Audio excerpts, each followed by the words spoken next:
Hola, en este vídeo os voy a contar la apasionante vida de Beatriz Galindo. Ahora el 23 de noviembre se han cumplido años de su fallecimiento en Madrid en el año 1535. Vais a ver por qué ha sido tan importante en esta ciudad. Dice así: fue mayor su fama que lo que dejó escrito, pero lo cierto es que esta dama da nombre al barrio más castizo de la capital de España. Se llamaba Beatriz Galindo, más conocida como la Latina. Bautizada en Salamanca, de familia hidalga y numerosa, la encaminaron para monja, ya que le gustaban los libros, era lista y religiosa. Aprendió latín muy pronto. A los 15 años lo traducía, leía, lo hablaba y escribía. Dicen que le dieron clases un clérigo tío suyo y Antonio de Nebrija, pero hasta la fecha no está demostrado todavía. Andaba Isabel I la católica buscando maestras para las infantas de Castilla y para otras damas, cuando le llegó su fama y se la llevó a su casa. No se sabe si como maestra o como criada. Lo que sí se sabe es que fueron grandes amigas, que hablaban y hablaban, practicando de paso el latín, que Isabel no dominaba, y su marido Fernando sí. Cuando los dos hijos mayores, Juan e Isabel, y su nieto Miguel fallecieron, Beatriz consolaba a su reina, que sus consejos estimaba, y a la inversa.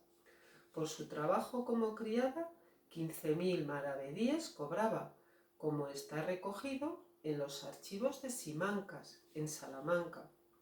Se casó con Francisco Ramírez de Madrid, el artillero, a quien los reyes apreciaban, poco antes de la toma de Granada, donde entonces estaban. Había inventado un proyectil. Sus tácticas demostraron su eficacia al sitiar Málaga y reconquistarla. Armado caballero fue, nombrado pagador y secretario del Consejo del Rey, regidor del Concejo de Toledo y de Madrid llegó a ser. Fiel servidor de la reina en la lucha con su hermano Enrique IV y con su sobrina Juana, la Beltraneja. A la nobleza media pertenecía, pero ascendió por su valentía. Con Beatriz tuvo 2 hijos, Fernán y Muflo. Era viudo, tenía otros 5, además de algunas hijas, menos conocidas, como María.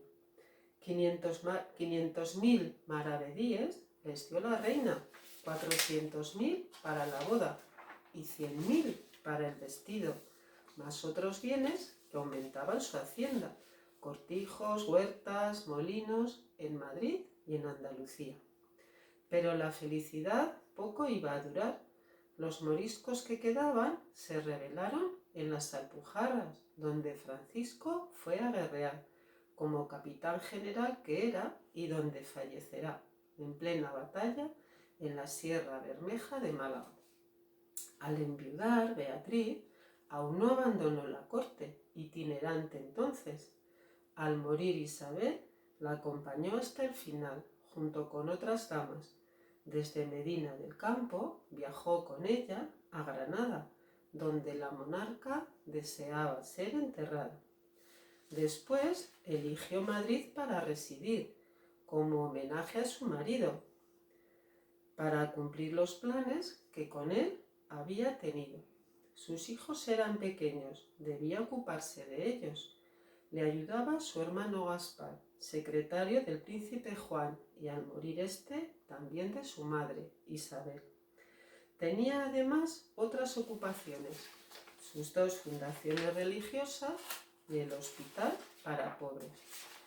Atendía a 12 enfermos curables y a otras personas necesitadas, presos, caminantes, mujeres vulnerables, niños y huérfanos que para casarse se preparaban. Y antes de darles el alta, un trabajo les aseguraba. Del hospital quedan pocos restos, pero en el barrio donde estaba situado, en la calle de Toledo, cerca del mercado de la Cebada, queda su apodo, la Latina, y en su solar un teatro llamado igual. Cerca del sanatorio quiso fundar el convento de Jerónimas, muy protegidas por la reina católica, pero los franciscanos estaban cerca y se opusieron en el concejo. Las debió llevar por eso a otras casas de su propiedad, fuera de las murallas, en el arrabal de la Santa Cruz, hoy desaparecido, pero que en su toponimia es aún reconocido. En 1512, de las casas que pensaba ocupar al comienzo, funda otro convento, de la Concepción Francisca. Así los franciscanos quedaban contentos, muy poderosos en Madrid en esos tiempos, sobre todo con Cisneros. Poco a poco, la influencia de Beatriz aumenta en la ciudad. Hizo trasladar un muladar que había cerca del hospital y cerrar un cementerio mudéjar, al considerar que eran unos vecinos para sus enfermos poco propicios. Su preocupación por financiar sus fundaciones religiosas le ocasionó problemas con sus hijos, con los de su marido y con sus esposas, pues le reclamaban dinero para mantener los mecenazgos que ella y su marido habían formado. Su vida fue larga para la época. Vio fallecer a sus hijos varones, algunos de sus 15 nietos. 3 de sus nietas eran monjas con su abuela, en la Concepción Jerónima, aunque ella no lo era. Un año antes de su fallecimiento, de su puño y letra, escribió su testamento, estando en el hospital donde también fallecerá. Como era de esperar, sus nueras no estaban de acuerdo. Sus familias precisaban más ayuda que sus monasterios. Perdonaba a sus hijos, ya fallecidos, y las deudas que tenían con ella, por todas las rentas que les había ido concediendo cuando vivían. Recordaba a las personas que habían estado a su servicio, y si se quedaba sin descendientes en algún momento, sus bienes se repartirían a partes iguales entre su hospital y sus 2 conventos. Quería ser enterrada en la Concepción Jerónima, pero no en los sepulcros que había encargado con Francisco, sino con las monjas en el suelo. Allí donaba sus libros de latín, su biblioteca y otros objetos de su propiedad. Pedía que se vistieran pobres y dotar a huérfanas madrileñas, para que bien se pudieran casar. Su posición privilegiada en la Villa de Madrid hizo posible sus actividades piadosas, como otras damas de la corte de Isabel, pero su influencia fue tal que modificó el trazado de la ciudad, la caridad y la religiosidad, sin ser aún la capital. El rey Fernando y su nieto Carlos I, tras morir Isabel, la visitaron en sus aposentos, le pidieron consejos, le consultaron asuntos de interés y el paradero de documentos de cuando era parte de la corte de su mujer. Como dije al principio, no dejó escritos, salvo algunas anotaciones en los márgenes de libros sobre Aristóteles, algunos poemas. Fue una gran humanista, preocupada por la cultura y la promoción de las mujeres, como hacía su reina.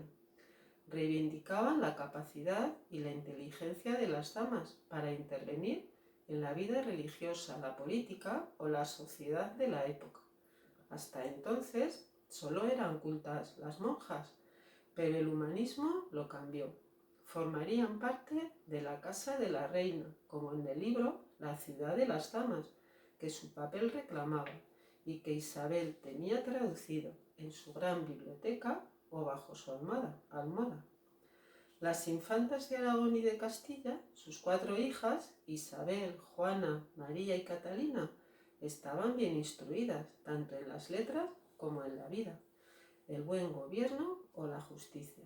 Además de latín, hablaban otros idiomas, leían la Biblia, sabían bailar, cantar, hilar, coser, tocar algún instrumento, lo que las hacía ser buenas candidatas a esposas de los herederos de otros reinos de Europa. Y así fue, cada una con mayor o menor fortuna.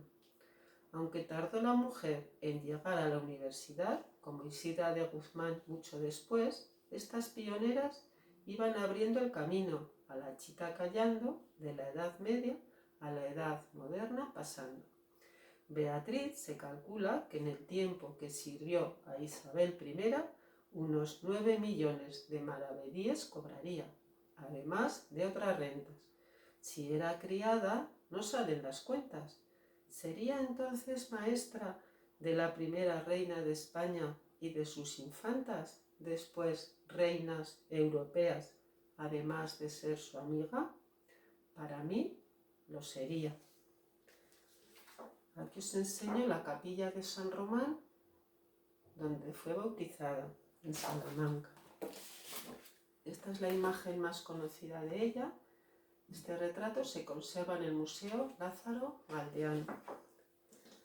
Este también, el de su marido, Francisco Ramírez, el artillero, un papel muy importante en la reconquista de Málaga, de Granada y de otros lugares del sur. Este es el escudo de armas que le concedió Fernando el Católico, haciéndole caballero. Después llegó a ser regidor de Madrid. Estos son los reyes católicos.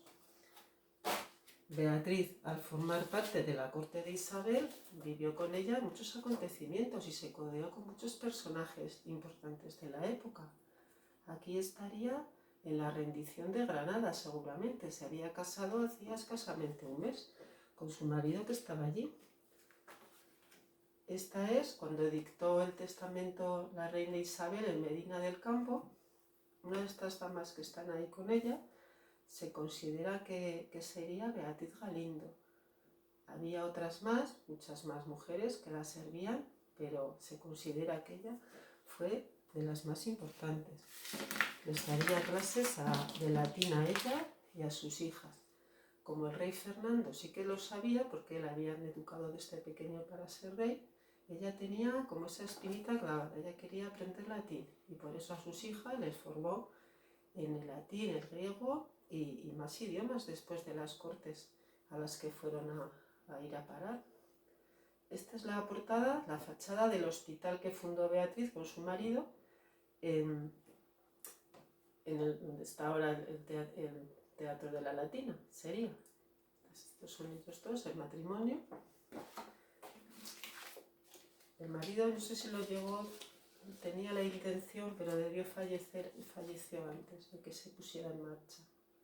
Estos son los sepulcros. El de ella se conserva en el Goloso, donde está el monasterio ahora de las Jerónimas, después de tener varios traslados. Y esta es una calle de las que tiene su nombre, una placa de agradecimiento del Ayuntamiento de Madrid, a ella y a su marido. Esta escultura está en Navalcarnero, esta otra del paseo, al comienzo del paseo de Extremadura. La parada de metro, la Latina, el teatro La Latina. Y aquí tengo algunas frases, aparte de esta que he puesto aquí, que dijo ella: poseed sabiduría, porque es mejor que poseer oro. Junto con su reina, serían de las primeras feministas que ha habido en la historia de España, porque se preocupaban de las mujeres, sobre todo Beatriz, a las personas, las que llegaban tanto a su hospital como a sus conventos, que eran mujeres vulnerables, pues o desvalidas, trataba de ofrecerles un futuro. Si en ese momento era pues dándoles una dote para que se casasen. Ella les ayudaba todo lo que podía. Y la reina pues con sus hijas también preparándolas para que fuesen buenas reinas después ellas en donde estuvieron. Aquí tengo unos versos que le dedica Lope de Vega, tanto a ella como a su marido, de la Jerusalén conquistada. Y después otros a ella, en el laurel de Apolo. Aquella latina que apenas nuestra vida determina si fue mujer o inteligencia pura, docta con hermosura y santa en lo difícil de la corte. Y para terminar, os quería leer otras que dijo Gonzalo Fernández de Oviedo, que es uno de los cronistas de la época de los reyes católicos. Dijo de ella: muy grande, gramática y honesta y virtuosa doncella y jadalgo. Y la reina católica, informada de esto, y deseando aprender la lengua latina, envió por ella y enseñó a la reina latín. Y fue ella tal persona que ninguna mujer le fue tan acepta de cuanta su Alteza tuvo para sí. Esto lo escribió en Batallas y Quincuagena. Si queréis profundizar más en su vida y en todos los acontecimientos importantes de esa época en que estuvo presente, os recomiendo este libro de Almudena de Arteaga. Bueno, espero que os haya gustado. Un beso.